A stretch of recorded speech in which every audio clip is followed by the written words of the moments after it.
Bonsoir à toutes et à tous, ravie de vous retrouver pour cette nouvelle édition de Voyage au bout de la nuit. Je poursuis pour vous ce soir la lecture d'une œuvre d'une auteure américaine qui s'appelle Louisa May Alcott, un roman qui s'intitule Les 4 filles du docteur Marsh, en anglais Little Women.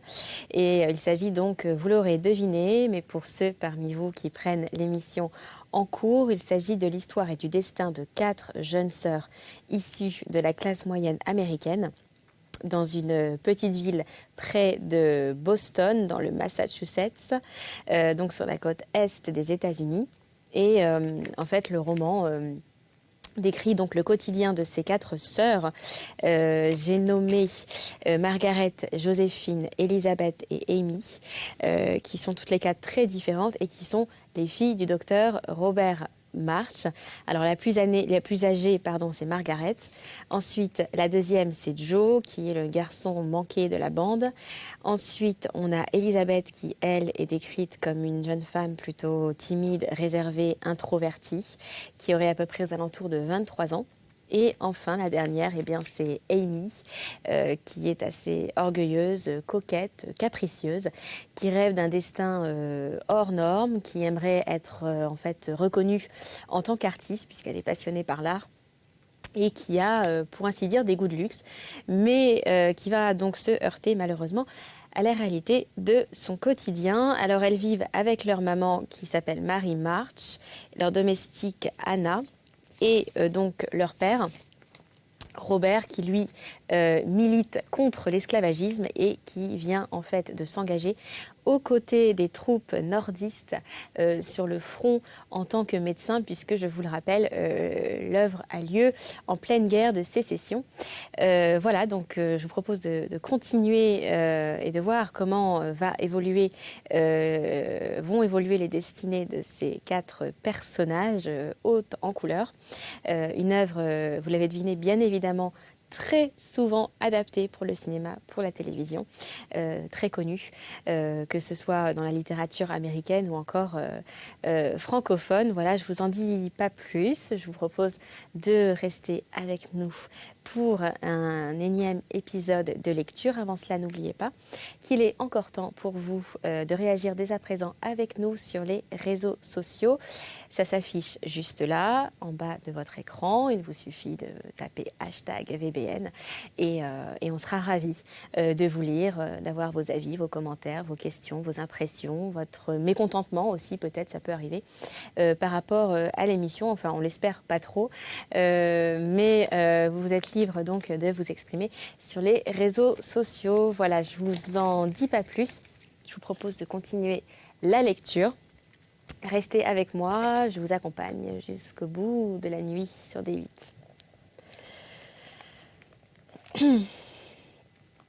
Le samedi suivant, Jo sortit pour la seconde fois par la fenêtre et reprit le chemin qu'elle avait suivi 8 jours plus tôt. Quand elle revint, Meg, qui cousait à sa fenêtre, fut scandalisée de l'avoir poursuivie dans le jardin par Laurie et enfin rattrapée par lui dans le berceau d'Amy. Ce qui arriva là, Meg ne pouvait pas le voir, mais on entendait des éclats de rire et puis un murmure de voix et un grand froissement de cahiers et de papier. Qu'est-ce que nous ferons dans cette petite ville ? Elle ne conduira jamais en jeune personne comme il faut, s'écria Meg d'un air de désapprobation. Mais quel malheur qu'elle ne soit pas née garçon. Pourquoi, Meg ? Elle est si drôle et si charmante comme elle est, dit Bess, qui n'avait jamais montré à personne qu'elle était quelque peu blessée de ce que Jo avait des secrets avec d'autres qu'avec elle. Nous ne pourrons jamais la rendre distinguée, ajouta Amy, qui était en train de se faire une collerette et qui, coiffée ce jour-là d'une manière nouvelle, paraissait très satisfaite de sa petite personne. Quelques minutes après, Jo se précipita dans la chambre et s'étendant tout de son long sur le sofa, affecta d'être très occupé à lire. « Y a-t-il quelque chose d'intéressant dans ce que vous lisez ?» lui demanda Meg avec condescendance. « Rien qu'une histoire qui n'a pas l'air bien fameuse, répondit Jo, en empêchant soigneusement ses sœurs de voir le nom du journal. Vous feriez bien mieux de la lire tout haut. Cela nous distrairait et nous empêcherait de faire des sottises, dit Amy d'un air digne. Quel en est le titre ? Dit Bess en se demandant pourquoi Joe cachait sa figure derrière le papier. Les peintres rivaux. Si cela vous paraît joli, eh bien lisez-le, dit Meg. Joe faisait un « prolongé, respira longuement et commença à lire très vite. Ses sœurs écoutèrent avec intérêt l'histoire qui était romanesque et quelque peu pathétique puisque la plupart des personnages finissaient par mourir. « J'aime ce qu'on dit de cette splendide peinture », fut la remarque approbative d'Amy lorsque Joe eut fini. « Je préfère l'entretien entre Viola et Angelo. Ce sont deux de nos noms favoris quand nous jouons pour nous la comédie. N'est-ce pas bizarre ?» dit Meg en s'essuyant les yeux car cette scène l'avait émue. « Par qui est-ce décrit ? Et quel est l'auteur ?» demanda Bess, qui avait aperçu la figure de Joe et commençait à avoir des soupçons. Cela n'est toujours pas l'œuvre d'une bête. Meg elle-même a pleuré. La lectrice se leva subitement du canapé où elle était couchée et, jetant au loin de son journal, montra à ses sœurs une figure toute rouge et répondit d'un air en même temps solennel et excité. « Par votre sœur, Joe, ni plus ni moins. »« Par vous » s'écria Meg en laissant tomber son ouvrage. « Mais c'est très beau, » dit Amy. « Eh bien, je l'avais deviné, » s'écria Bess. « Je l'avais deviné, oui, ma Jo, je suis si fière de vous. » Bess courut embrasser sa sœur, se réjouir de son succès. La vérité est qu'elles étaient toutes très contentes. Cependant, Meg ne put le croire tout à fait que lorsqu'elle vit imprimer sur le journal « Miss Joséphine March ». Amy critiqua quelques menus détails artistiques de l'histoire et suggéra plusieurs idées pour une suite qui malheureusement ne pouvait exister. Puisque les héros de l'histoire étaient morts, Bess sauta et dansa de joie. Anna elle-même vit enfin s'écrier, très étonnée. Eh bien, si jamais j'avais cru que cette Jo en ferait autant, Anna avait écouté la lecture. Madame March ne se montra pas très mécontente. L'histoire était gentille, convenable. Elle faisait honneur aux sentiments moraux de l'auteur. Lorsque le journal lui passait de main en main, on pouvait dire que l'aigle agitait triomphalement ses ailes sur la maison March. « Racontez-nous tout. Quand le journal est-il arrivé ? Combien vous a-t-on payé ? Que va dire papa ? » Comme Laurie va rire, s'écrièrent-elles tout à la fois. Ces natures affectueuses se faisaient un jubilé de chaque petite joie de famille. « Cessez de bavarder et je vous dirai tout, » dit Joe en se demandant si Miss Burney avait eu plus de gloire avec son Evelyne qu'avec ses peintres rivaux. Et ayant raconté comment elle avait donné ses histoires au journal, elle ajouta « Lorsque je suis allée pour chercher une réponse, le directeur a dit que toutes deux lui plaisaient mais qu'il ne payait pas les commençants. Il les aidait ainsi à se faire un nom et que ce nom fait, rien ne leur serait alors plus facile que de tirer parti de leur talent dans des journaux plus riches que le sien. Je lui ai dit malgré cela, laissez les deux histoires, je préfère l'honneur à l'argent. La première a paru aujourd'hui. Laurie a déjà lu mes peintres rivaux, il m'a dit que cela n'était pas mal du tout. Il m'a engagé à en écrire d'autres et promis qu'il allait faire en sorte qu'on me payât la seconde. Oh, mais je serais si heureuse de pouvoir plus tard gagner ma vie, et surtout celle des autres. Chapitre 12. Une dépêche et ses suites. Le mois de novembre est le plus désagréable de l'année, dit Marguerite, qui se tenait debout près de la fenêtre pendant un triste après-midi de novembre, en regardant le jardin tout fripé par la gelée. C'est pourquoi je suis née dans ce mois-là, répondit pensivement Joe, qui ne se doutait nullement de la tache d'encre qu'elle avait sur le nez. Si quelque chose d'agréable nous arrivait maintenant, nous trouverions tout de même que c'est un mois charmant, fit remarquer Bess, qui prenait toujours le bon côté des choses. Jamais rien d'agréable n'arrive dans notre famille, dit Meg, qui avait mal dormi. Nous travaillons tous les jours, sans aucune amélioration dans notre destinée, et avec très peu d'amusement. Il vaudrait autant être attaché à une roue de moulin. Meg soupira et se remit à regarder le jardin. Joe posa ses coudes sur la table dans une attitude pleine d'énergie. Mais Amy continua à dessiner avec confiance son paysage et Bess, qui était assise à l'autre fenêtre, dit en souriant. « Voilà deux choses agréables qui vont arriver tout de suite. Maman rentre et Laurie vient en courant comme s'il avait quelques bonnes nouvelles à nous apporter.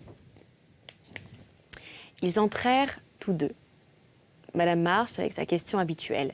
« Y a-t-il des nouvelles de votre père, enfant ?» Et Laurie, en disant de sa manière persuasive, « Voulez-vous venir vous promener en voiture avec moi ?» J'ai pioché mes mathématiques jusqu'à en être tout étourdi et je vais me rafraîchir au grand air. Le temps est sombre, mais l'air n'est pas froid. Je ramènerai Monsieur Brooke, ainsi ce sera gai à l'intérieur, sinon à l'extérieur. Alors venez, Joe. Vous et Bess, vous viendrez, n'est-ce pas? Naturellement, oui. Pour moi, je vous remercie, mais je suis occupée, dit Meg en ouvrant son panier à ouvrage. Joe, Bess et moi, nous serons prêtes dans 1 minute, s'écria Amy en courant, se laver les mains. Puis-je faire quelque chose pour vous, Madame Maman? Demanda Laurie en se penchant sur le fauteuil de Madame March avec le regard et le ton affectueux qu'il avait toujours avec elle. Non, merci. Cependant, vous me feriez bien plaisir d'aller demander à la poste s'il n'y a rien pour nous. C'est notre jour d'avoir une lettre et le facteur est déjà venu. Mon mari est pourtant aussi régulier que le soleil, mais il y a peut-être eu quelques retards en route. Un violent coup de sonnette l'interrompit et 1 minute après, Anna entra, un papier à la main. « C'est une de ces terribles choses du télégraphe, madame, dit-elle, en lui tendant le papier comme si elle eut peur qu'il fît explosion. Au mot « télégraphe », Madame March arracha la dépêche des mains de Anna, lut les 2 lignes qu'elle contenait et retomba dans son fauteuil, aussi blanche que si le petit papier lui eût envoyé un boulet au cœur. Laurie se précipita en bas pour aller chercher de l'eau. Meg et Anna la soutinrent et Joe lut tout haut d'une voix effrayée le télégramme. « Madame March, votre mari est très malade. Venez donc tout de suite. S. Hall, Grand Hôpital de Washington. » Comme la chambre était tranquille pendant que Joe lisait cela. Mais comme subitement le jour leur parut à tous étrangement sombre. Le monde entier était changé quand les jeunes filles se pressèrent autour de leur mère. Tout le bonheur et le soutien de leur vie étaient au moment de leur être enlevés. Madame March fut cependant la première remise. Elle relut la dépêche et tendit les bras à ses enfants, en disant d'un ton qu'elles n'oublièrent jamais. « Je partirai immédiatement. Dieu veuille que je n'arrive pas trop tard. Oh, mes enfants, aidez-moi à supporter le coup qui nous menace. Mes seules forces n'y suffirent pas. » Pendant quelques minutes, on n'entendit plus dans la chambre que le bruit des sanglots, mêlés de quelques paroles d'encouragement, de tendres assurances d'aide mutuelle et de quelques mots d'espérance qui mouraient dans les larmes. La pauvre Anna, avec une sagesse dont elle ne se doutait pas, donna aux autres un bon exemple. Le bon Dieu gardera le cher homme. C'est dans sa maison que sont la vie et la mort. Je ne veux pas perdre mon temps à pleurer, je vais tout de suite apprêter vos affaires, madame, dit-elle en s'essuyant les yeux avec son tablier. Donnant à sa maîtresse une bonne poignée de main, elle alla travailler comme s'il y eût 3 femmes en elle. « Elle a raison, dit March. Il ne s'agit pas de pleurer encore. Reprenons courage, enfants. Soyez calmes et laissez-moi réfléchir. »« Où est donc Laurie ?» demanda Madame March lorsque, ayant rassemblé ses pensées, elle eut décidé de ce qu'elle devait faire d'abord. « Ici, madame. »« Oh, laissez-moi faire quelque chose pour vous, » s'écria le brave garçon en rentrant dans la chambre. Il s'était retiré dans la pièce à côté en se disant que leur douleur était trop sacrée pour que des yeux étrangers, même les siens, eussent le droit, dès le premier moment, de la partager. Répondez par un télégramme à Monsieur Hale à Washington que je partirai demain matin par le premier train. Les chevaux sont attelés, répondit Laurie. Je puis aller partout et faire tout promptement. Laurie aurait voulu pouvoir voler au bout du monde. Il faudra porter un billet chez tante March, dit Joe. Donnez-moi alors cette plume et du papier. Joe déchira le côté blanc de l'une de ces pages nouvellement copiées. Elle approcha la table de sa mère. Elle devina la dure nécessité où était Madame March d'emprunter de l'argent à sa tante pour subvenir aux dépenses inattendues de ce long voyage. « Mais moi, eh bien, que ferais-je donc ?» se disait-elle. Ou plutôt, que ne ferais-je pas afin de pouvoir ajouter quelque chose à la somme nécessaire pour ces terribles dépenses. Eh bien maintenant, chère Laurie, dit Madame March, allez au télégraphe, mais ne surmenez pas votre cheval. L'avertissement de Madame March était jeté au vent, car 5 minutes après, Laurie passait comme une flèche sur un cheval fringant. Monsieur Laurent vint presque aussitôt avec Bess, apportant toutes sortes de choses pour le malade. Il voulait que Madame March n'eût aucune inquiétude sur ses filles pendant son absence et lui promit de veiller paternellement sur elles, aussi longtemps qu'il le faudrait. Ces assurances firent grand bien à Madame March. Il n'y eut rien que le bon monsieur Laurence n'offrit, depuis sa robe de chambre jusqu'à lui-même, si Madame March voulait l'accepter pour compagnon de voyage. Mais cela était impossible. Madame March ne voulut pas entendre parler de laisser entreprendre ce long voyage au vieux monsieur. Cependant, lorsqu'il l'en parla, elle se dit qu'elle allait bien être seule en effet pour une si longue route. Monsieur Laurence devina sans doute ce qui se passait en elle, car on le vit tout à coup froncer les sourcils et puis se frotter les mains, et finalement sortir en disant qu'il reviendrait immédiatement. Personne n'avait eu le temps de penser de nouveau à lui, quand Meg, passant par la porte d'entrée avec une paire de caoutchouc d'une main et une tasse de thé dans l'autre, se rencontra avec Monsieur Brooke. « Je suis très affligée d'apprendre votre peine, Miss March. Je voudrais bien ne pas vous être inutile dans cette circonstance, et je viens, d'accord, avec Monsieur Laurence, offrir à votre mère de l'accompagner à Washington et d'y rester aussi longtemps que l'exigera la santé de votre père. Lui laisser faire un si douloureux voyage, seul ne me paraît pas possible.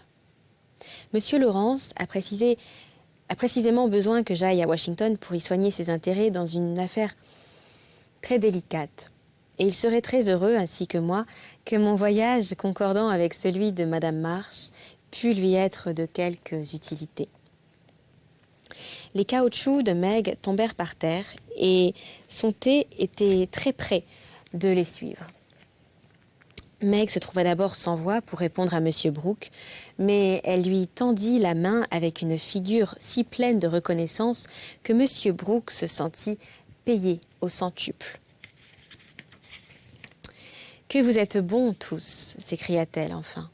« Mère acceptera, j'en suis sûre, Monsieur Brooke, et nous serons si rassurés de savoir qu'elle a quelqu'un et que ce quelqu'un est vous pour prendre soin d'elle, que je ne sais comment vous remercier. » Meg parlait de tout son cœur. Elle ne quitta pas la main de Monsieur Brooke et le fit entrer au parloir en lui disant qu'elle allait appeler sa mère. Tout était arrangé. Lorsque Laurie, qui avait voulu épargner à Joe d'aller chez sa tante, arriva avec un billet de tante March contenant la somme désirée, ainsi que quelques lignes répétant qu'elle avait toujours dit qu'il était absurde à son beau-frère d'aller à l'armée, qu'elle lui avait prédit qu'il n'en adviendrait rien de bon et qu'elle espérait qu'une autre fois elle suivrait ses avis. Madame March, très émue, quoique silencieuse, continua ses préparatifs de départ. Ses lèvres étroitement serrées auraient appris à Joe, s'il eût été là, ce qui lui en avait coûté de demander un service à leur tante. Le court après-midi s'était écoulé. Tous les préparatifs étaient faits. Meg et sa mère achevaient quelques travaux de couture indispensables. Bess et Amy s'occupaient du thé pendant que Anna finissait de repasser. Joe ne revenait pas. Elles commencèrent à s'inquiéter et Laurie sortit pour aller à sa recherche car personne ne savait ce que Joe, inquiète d'un refus possible de sa tante, pouvait avoir imaginé.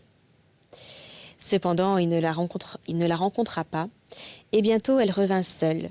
Elle avait, en entrant, un air très bizarre qui semblait un mélange de plaisir et de crainte, de satisfaction, de regret, et qui fut une aussi grande énigme pour sa famille que le petit rouleau d'or qu'elle mit devant sa mère, en disant d'une voix étranglée: « Voici ma contribution pour faire du bien à Père et le ramener bientôt au milieu de nous. »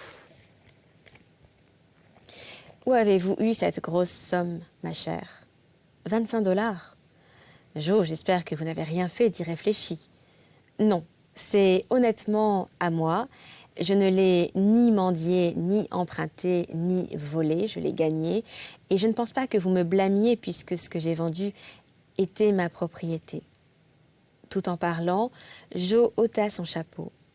Et un cri général se fit entendre, car ses longs cheveux épais étaient coupés courts. Vos cheveux, vos beaux cheveux, oh Joe, comment avez-vous pu faire cela? C'était votre beauté, ma chère enfant. Il n'y en avait nulle nécessité. Madame March la prit dans ses bras.